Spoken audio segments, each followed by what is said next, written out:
నీ సంపాదన బట్టి కాదు, నీ స్టేటస్ బట్టి కాదు, ఆయన మహిమైశ్వర్యము చొప్పున నీ ప్రతి అవసరతని అక్కడిని తీర్చే దేవుడు. That is what the Bible says. But then ఒక విశ్వాసికి ఉండవలసిన చూపు ఏంటి? నాకు ఏమి ఇస్తాడా దేవుడు అనేది కాదు, కానీ వాట్ మస్ట్ ఐ డూ, నేను చేయాల్సింది ఏంటి? ఎందుకంటే ప్రతి విశ్వాసి జీవితంలో కలిగి ఉండవలసిన దృష్టి లివింగ్ ద మ్యాండేట్. యేసు ప్రభు ఇచ్చాడు, సర్వలోకానికి వెళ్ళి సర్వ సృష్టికి సువార్తను ప్రకటించండి. You can never say one is great, one is less. You can never say one is needed, one is not needed.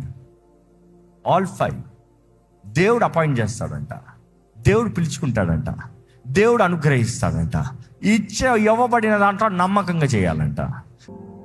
అక్కడ ఐ విష్, నాకు ఇది అనిపించింది నేను చేశానంట అవ్వదు. అక్కడ ఏంటి తెలుసా? మంచి దాసులు ఎవరు తెలుసా?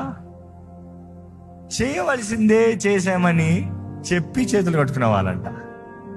ఎక్స్ట్రాలు కాదు, చేయవలసిందే చేసాం.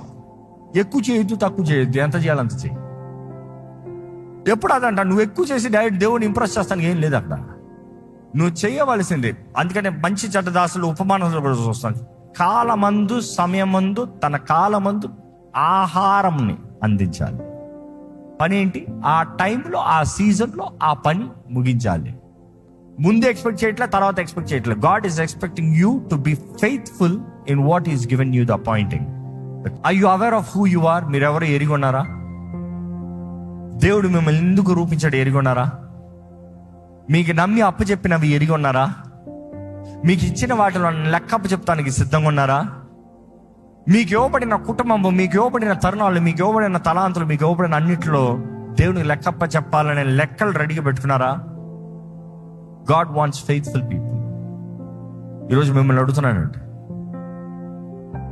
Asking with much love, live what your suppose to live. Don't lose your identity. Don't lose your identity. మరలా